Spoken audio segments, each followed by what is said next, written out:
चाहिए। कहती हैं रामा रामा रटते रटते बीती रहे उमरिया। कई वर्ष बीत गए, इस भजन को गा रहे हैं। रघुकुल नंदन कब आओगे इस दासी की डगरे। ऐसा कौन सा दिन होगा जब भगवान राम यहाँ पर आएंगे। मैं शबरी भिलनी की जाई, मैं तो शबरी हूँ, भीलों के घर में मेरा जन्म हुआ है।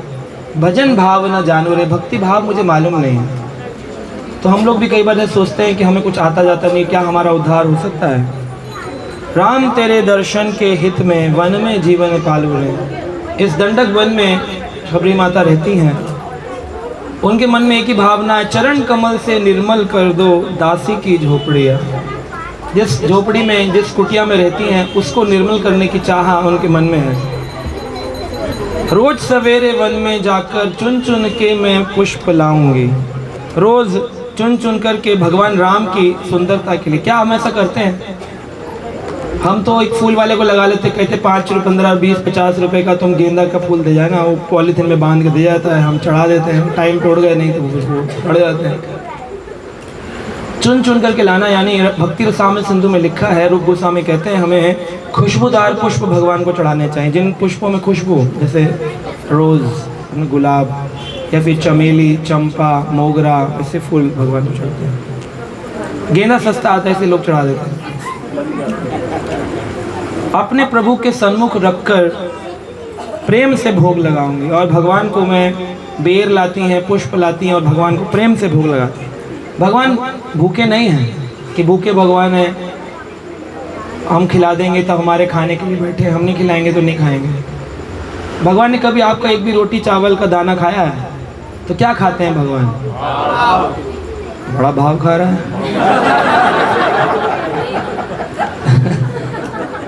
मटेरियल वर्ड में तो गलत मानते हैं ना, लेकिन स्पिरिचुअल वर्ड में भगवान भाव ही खाते हैं। भाव का भूखा हूँ मैं और भाव ही बस आर है। भाव से मुझको भजे तो भव से बेड़ा। भाव बिना कभी कुछ भी मैं लेता नहीं, और भाव से एक पुष्प दी दे तो मुझे अन्न धन और वस्त्र भूषण कुछ न मुझको चाहिए। तो क्या चाहिए भगवान? आप हो जाए मेरा तो मुझे स्वीकार है। अपने को ही देना पड़ेगा आपको, आपसे नहीं चाहिए। दो चीज़ें हैं, या तो हम अपने आप को दे सकते हैं या हम अपने से कुछ दे सकते हैं। 99.9% लोग अपने से कुछ भगवान को देकर खरीदना चाह रहे हैं, ये प्रॉब्लम है। हम सोच रहे हैं हम कुछ दे देंगे भगवान पड़ जाएंगे ना। भगवान को आपको खुद देना पड़ेगा। आप खुद को भगवान को दे देंगे तो फिर भगवान आपको मान लेंगे, चाहे आप कुछ ना दो। भगवान शबरी के पास कौन सा डिग्री थी?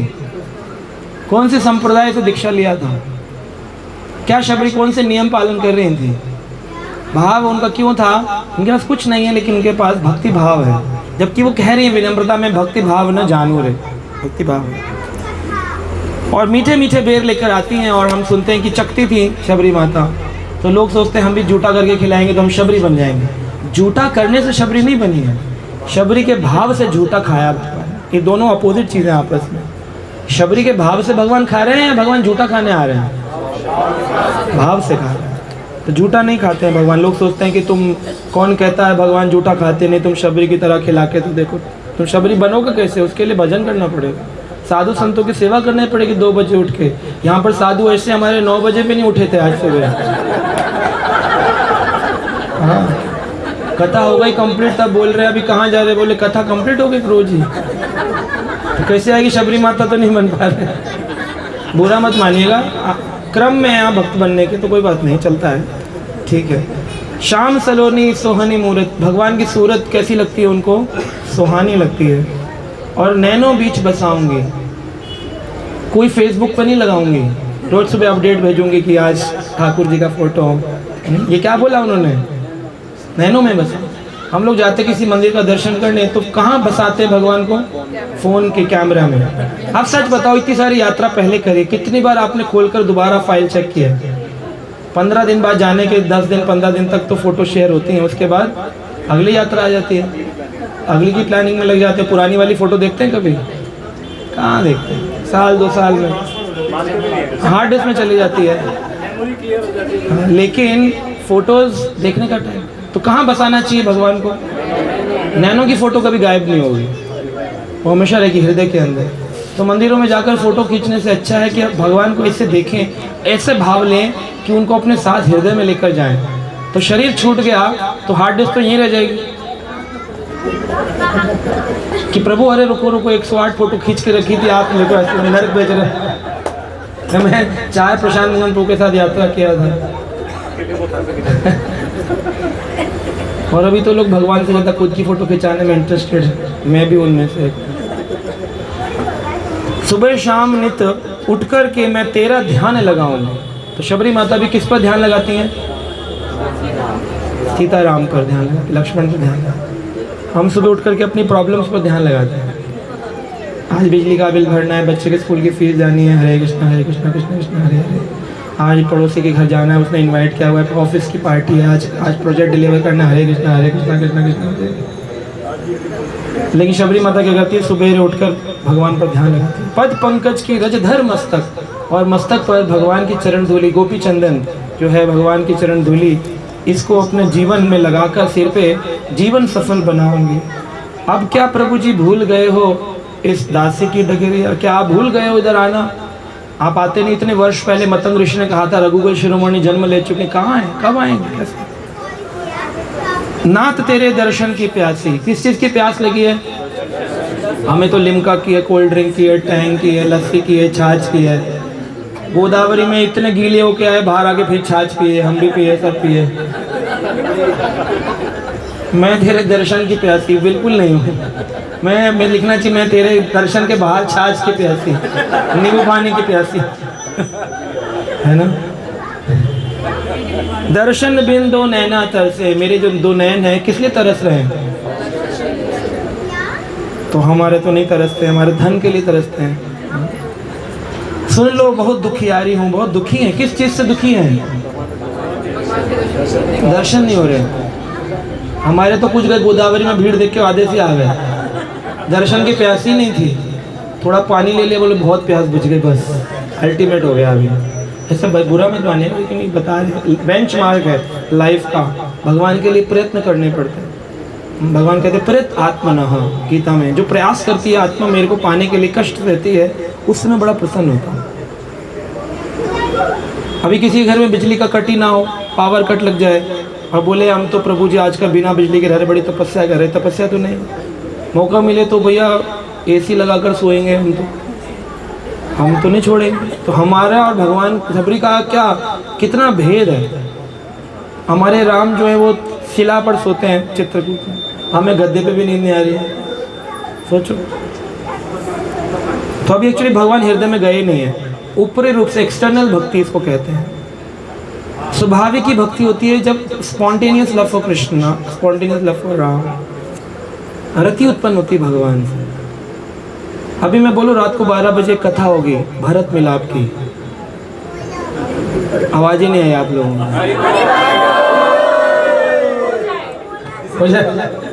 3-4 लोग तो आ जाएंगे मुझे लगता है। वो फायदा नहीं है। अगर ये करना होता तो प्रभु राम सबको खींच के साकेत ले जाते।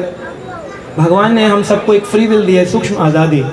ऐसी वैष्णव गुरुजन सूक्ष्म आज़ादी देते हैं। जी लो अपनी ज़िंदगी, कर लो, बहाने बना लो। मैं बूढ़ा हूँ, ये बूढ़ा है, मैं बच्चा है, पड़ोसी है, मेरे पास ये काम है, मेरे पास ऑफिस का काम है, मुझे यहाँ जाना है। सारे नियम झूठे हैं। शास्त्र कहते हैं अगर कोई भक्ति करने से मुझे रोक सकता है तो एक ही व्यक्ति है, वो कौन? और कोई नहीं हो सकता, बाकी सब बहाना है। अगर मेरे में शक्ति हो मैं लड़ सकता हूँ। लोग बोले कि प्रभु जी भी प्रैक्टिकल, तो रहिए आप practical. When you go above practical, then you will see Krishna और राम। थोड़ा सा जाना पड़ता है प्रैक्टिकलिटी से अबव। 70 साल की उम्र में श्रील प्रभुपाद जी अमेरिका गए, ये प्रैक्टिकल है। 2 बार किसी को हार्ट अटैक आया, वो जाकर के पुस्तक वितरण करे, प्रैक्टिकल है। एक 70 साल का बूढ़ा व्यक्ति बिना एसी बिना पंखे के कमरे में बैठ के आपके लिए भागवत लिख रहा है, प्रैक्टिकल है। Is it practical? उनको कृष्ण मिलते हैं, उनको राम। प्रभुपाद जी एक बार, प्रभुपाद जी के एक भक्त को किसी ने पूछा कि क्या आपको पता है कि प्रभुपाद ने क्या किया? कहते हाँ, हमारे प्रभुपाद जी ने विश्व रिवॉल्यूशन लेकर के आए, पूरे विश्व को बदल के रख दिया। तो प्रभुपाद जी के भक्त से उस व्यक्ति ने कहा, बुजुर्ग व्यक्ति ने, जिनकी उम्र 70 साल की थी, कहा तुम प्रभुपाद को कभी नहीं समझ सकते। कह रहे क्या बात कर रहे हैं, मैं सेंटर चलाता हूँ पूरा, मेरे साथ में इतनी बड़ी कांग्रेगेशन है हज़ारों लोगों की, आप कह रहे हैं कि मैं प्रभुपाद को नहीं समझता, मैं सारे ग्रंथ पढ़ चुका हूँ। बोले कितने भी पढ़ लो, कितनी उम्र है? कहा 24 साल। कहा एक बार 70 पे पहुँचो, उसके बाद कमरे से निकल कर दिखाना, तब पता चलेगा कितना आप में भाव होती है। तो किसी की उस स्थिति में पहुंचकर के आपको पता चलता है कि कितना कष्ट वो सह रहा है। तब तक आप उसकी स्थिति में नहीं, उसके आपके लिए आप कितना बोले हम जानते हैं, आप नहीं जान सकते जब तक उस स्थिति में नहीं। अंग्रेजी में कहावत है, put your feet in the others shoes, अपने पैरों को दूसरे के जूते में डालो, यानी कि दूसरे का जूता पहन के मत चले जाओ। इसका मतलब है कि दूसरे की स्थिति में अपने को सोच करके दो। कभी कोई व्यक्ति मेरे साथ कुछ बुरा करता है तो मैं हमेशा, लोग बोलते हैं प्रभु जी इसमें सहनशीलता आप कैसे लेके आते हैं? तो मैं बोलता हूँ कि मैं सोच कर देता हूँ कि अगर मेरे साथ किसी ने ऐसे किया होता तो मैं कैसे रिएक्ट करता, इसने सही किया है, तो फिर आपको शांति मिल जाएगी कि वो व्यक्ति सही कर रहा है।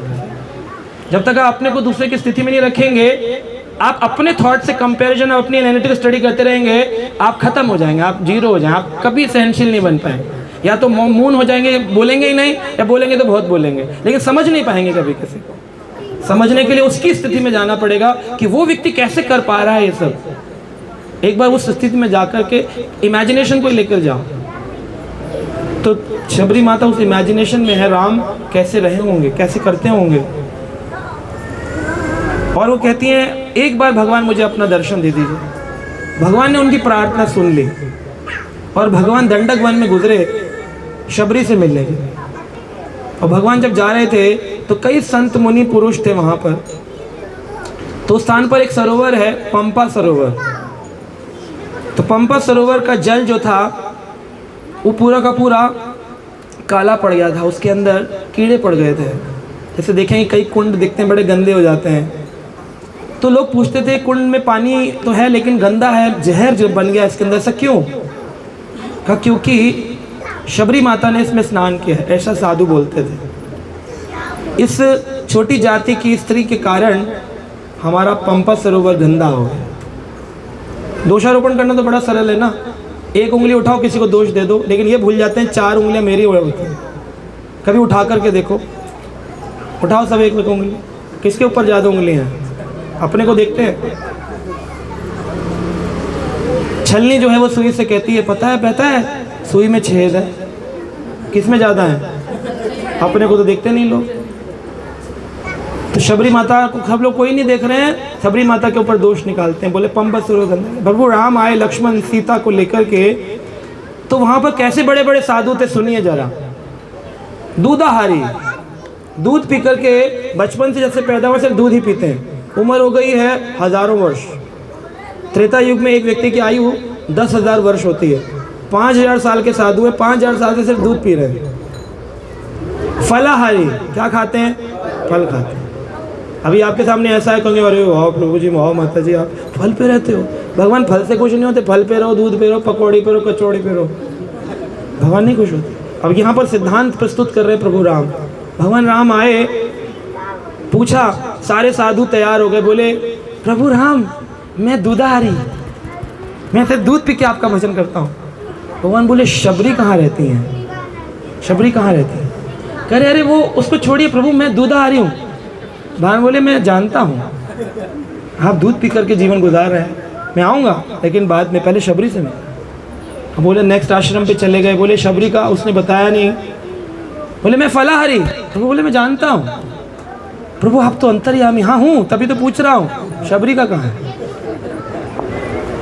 तो लोग इतने ज़्यादा, भगवान भी आ जाए तो भगवान के सामने अपने आप को प्रूफ करने में लगे थे, I am the best, I am good. भगवान को नहीं मालूम कौन गुड है कौन बैड है। शबरी को ढूंढने गए भगवान, मिल ही नहीं रही शबरी। सारे साधु पुरुष बोले प्रभु आप भी ना, ये शबरी भिलनी की जाई, भिलनी की द्वारा पैदा करी गई सूअर का मांस खाने वाली, उसको आप ढूंढ रहे हैं। हम दूधाहारी फलाहारी कई हजारों वर्षों से दूध फल पे रह रहे, आप हमको नहीं देख रहे, हमारी तपस्या को नहीं समझ रहे। भगवान बोले एक बार शबरी से मिला दीजिए, फिर सबकी कुटिया में जाऊंगा। बोले प्रभु छोड़िए उस केस को, शबरी को तो हम बाद में बुलाएंगे, जब आप रिटर्न मार रहे होंगे तो जाते वक्त गाड़ी से बाय बाय कर देना दूर से बस, लेकिन अभी ज़्यादा फोर्स मत करो हमको, हम जाते नहीं, उससे बातचीत बंद है हमारी। उसकी कुटिया दूर बनाई हुई है। तो प्रभु राम एक बार आप आइए जरा, एक पंपा सरोवर उसमें अपने चरण रख दीजिए, क्योंकि हमने सुना है आपके चरण कमल हैं। आपके चरण कमल जिस चीज़ को स्पर्श करते हैं उसके अंदर जीवन प्रदान करते हैं। अहिल्या के पत्थर को छुआ, उसमें जीवन आ गया। आप पंपा सरोवर जो निर्जीव हो गया है इसे जीवित कर दीजिए। भगवान बोले नहीं नहीं, वो मैंने नहीं किया, वो तो मेरे पैरों में जो रज लगी थी उसका कमाल था, मेरे पैरों में इतनी शक्ति नहीं है। बोले प्रभु ऐसा नहीं हो सकता, आप रघुकुल शिरोमणि हैं, हम जानते हैं, इतने भी कोई हम अनज्ञान थोड़ी हैं, इतने हजारों वर्षों से हम यहाँ पर हैं, आप लगाइए तो। भगवान बोले लेकिन अगर पंपा सरोवर क्लीन नहीं हुआ, साफ नहीं हुआ, तो फिर इसकी जिम्मेदारी किसकी होगी? बोले जो भी हो आप करिए। तो प्रभु हम जानते हैं आपके स्पर्श मात्र से शुद्धि नहीं होगी, आपके नाम मात्र से शुद्ध हो जाते हैं, आपके स्पर्श से शुद्धि नहीं। तो भगवान गए, भगवान ने जाकर के पैर उसमें डाल दिया। जैसे ही डाला सारे साधु हैरान, रंच मात्र भी फर्क नहीं पड़ा, वैसे का वैसे गंदा बना रहा। अब सारे के सारे चुप। तो बोले प्रभु लगता है अब आपकी भी शक्ति थोड़ा वन में जाने के कारण कम हो गई है। आपका मैकेनिक मोटर थोड़ा खराब हो गया। पहले आप दूध फल खाते थे, राज दरबार में रहते थे, आपके चरणों में थोड़ा शक्ति थी, विश्वामित्र लेके गए जब, हाँ, तो उस टाइम तो आपने अहिल्या उद्धार किया, लेकिन अब दम खत्म हो गया, वन के कांटे वाटे लगकर खत्म। छोड़ो छोड़ो, चलो चलो यहाँ से छोड़ो, राम को भी छोड़ो। यानी अगर मेरी इच्छा ना हो तो मैं भगवान को छोड़ सकता हूँ। ऐसे भी होते हैं, ये अपराधियों की उच्च कैटेगरी है। पहले भक्तों के प्रति करते हैं, बोलते हैं गुरु कौन, वैष्णव कौन, फिर बोलते तू कौन, फिर भगवान के बोलते तुम कौन है सब कुछ? मैं ही हूँ सब कुछ। ये मैं जो है ना ले डूबता है। तो उन्होंने बोला भगवान राम ने काम करी, आप जाकर के शबरी को बुलाइए, उसकी चरण रज अगर डालेंगे तो ये पंपा सरोवर शुद्ध हो सकता। बोले प्रभु मतलब अभी तक लग रहा था चरण ने काम करना बंद कर, लगता है अब तो दिमाग ने भी काम करना बंद कर। मतलब वो भीलनी, उसकी पैर की मिट्टी से पंपा सरोवर साफ होगा। भगवान बोले मैं कह रहा हूँ अगर आप मेरा वचन मान ले, ठीक है, नहीं तो मैं जा ही रहा हूँ। बोले ठीक है प्रभु बोल रहे हैं तो करो। शबरी माता बैठी थी, इंतज़ार कर रही थी। जाकर के बोला अरे शबरी माता, हाँ अरे ओ ओरी, हाँ वो राम आए। राम आए? राम आ गए? कहाँ है राम? बोले वो पंपा सरोवर पर खड़े हुए हैं। अच्छा कैसे दर्शन होगा? वहाँ तो बहुत साधु पुरुष होंगे, मुझे जाने नहीं देंगे। कहा नहीं भगवान ने बुलाया, लेकिन तुम मत जाओ, तुम्हारे पैर की मिट्टी मंगाई है। पैर की मिट्टी? मेरे पैर की मिट्टी का क्या होगा? पंपा सरोवर में डालेंगे। हाय हाय मैं नहीं दूंगी, मैं तो पापी हूँ। पकड़ करके लेके गए पंपा सरोवर के पास। भगवान राम का दे दूर से दर्शन किया। अरे भगवान आ गए हैं, ये अपने को इतना पतित मान रही, मंदिर में जाने की कोशिश नहीं। अगर आपको कभी मंदिर में जा रहे हो, वहाँ का पुजारी कहते दर्शन बंद हो थोड़ा, तो लोग किनारे से घुस के ऐसे करके दर्शन कर, अरे हटो हम दिल्ली से आए, हट 500 रुपये ले लेना दिल्ली से। यहाँ राम आके कह रहे हैं आओ आओ, वो नहीं आ रहे हैं, अपने को इतना गिरा हुआ मान। ये होता है विनम्रता। ये विनम्रता की स्थिति है, आई नहीं हो। भगवान राम बोले साधुओं से पकड़ो इसको, जबरदस्ती जाने मत दो। शबरी को पकड़ने के लिए साधु भागे, छूने का मन नहीं करा, हाथ में कपड़ा लगा के पकड़ रहे, से गटर का ढक्कन पकड़ते हैं ना इससे, ग्लव्स पहनकर, तो पकड़ रहे हैं, पकड़ने की कोशिश कर रहे हैं। मन में अच्छा नहीं लग रहा है, लेकिन राम ने कहा है तो पकड़ रहे हैं। और शबरी जो है उल्टी डायरेक्शन में भाग रही है, कह रही मुझे मत पकड़ो, राम के सामने लाने लायक नहीं हूँ मैं, बस मेरे बेर है वो खिला देना, मेरी झोपड़ी में ला देना। कह रहे आप चलो चलो चलो, खींच कर ले जा रहे हो। अश्रुधारा बहती जा रही, रोती जा रही। और जबरदस्ती पकड़ के भगवान राम ने कहा फेंक दो इसको कुंड के अंदर, पंपा सरोवर। तो पंपा सरोवर पे इतना जोर लगा रहे, पूरा जोर लगा रही, भगवान नहीं खींच रही है, नहीं फेंके जा रही हैं। तो एक साधु को भगवान ने लक्ष्मण जी को इशारा किया, लक्ष्मण जाओ इसके पैर की रज इतनी देर से जो धूला धूली चल रही है निकालो, थोड़ा डाल दो पंप से। अब लक्ष्मण भी बड़ी घृणा की दृष्टि देख रहे, इसके पैर की मिट्टी, तो दुनिया आपकी मिट्टी लगा रही है, आप इसकी मिट्टी लगवा है। भगवान लक्ष्मण ने नाक मुँह टेढ़ी किया होगा जो भी, लेकिन उठा करके फेंका। जैसे ही फेंका चिंग चिंग चिचिंग, पूरा पंपा सरोवर एकदम नीचे निकले। भगवान ने प्रूव किया कि भक्ति की भावना सर्वश्रेष्ठ है, उसके लिए वर्ण ज्ञान, मैं पुराना हूँ, मैं 25 साल से माला लेके जप कर रहा हूँ, मैं दीक्षित हूँ, ये सब काम नहीं करता। सिर्फ एक चीज़ काम करती है, भाव। श्रील प्रभुपाद जी से किसी ने पूछा मैं भक्त कब बन सकता हूँ? प्रभुपाद जी ने कहा 1 मोमेंट। कितना? 1 मोमेंट। एक मोमेंट। आप जन्मों की बात करते हैं, आप डिसाइपल ईयर्स की बात करते हैं, 1 मिनट, 1 मिनट में आप भक्त बन सकते हैं। आप में श्रद्धा होनी चाहिए। फिर प्रभुपाद कहते हैं 1 मोमेंट, 1 मंथ, 1 ईयर और मैनी लाइफ, कई जन्म भी लग सकते। बहुनान जन्म जन्मनान्ते ज्ञानवान मान प्रपद्धन्ते वासुदेवम सर्वमिति समहात्मा सुदुर्लभा। ऐसे महात्मा बहुत जन्मों के बाद मिलते हैं जो सब चीज़ में भगवान का दर्शन कर पाए, बहुत मुश्किल से मिलते हैं। सुदुर्लभ है ऐसी चीज़, दुर्लभ नहीं। तो भगवान राम ऐसे कृपालु हैं और उन्होंने शबरी माता की भक्ति की भावना को संसार के सामने प्रकट किया। तो हम शबरी माता से प्रार्थना करेंगे कि शबरी माता की कृपा हम सबको प्राप्त हो और हमारे अंदर भी ऐसा भाव आए जैसा शबरी माता के अंदर और ही शबरी के अंदर है। तो हरे कृष्ण हरि आवाज़ है। तो अभी यहाँ पर हम कथा को विराम दे रहे हैं क्योंकि रियलाइजेशन शेयरिंग करना चाहते हैं। तो हमारे साथ कुछ भक्त हैं जो दूर दराज से आए हैं, ग्वालियर से आई हैं माता जी, जयपुर से आई हैं।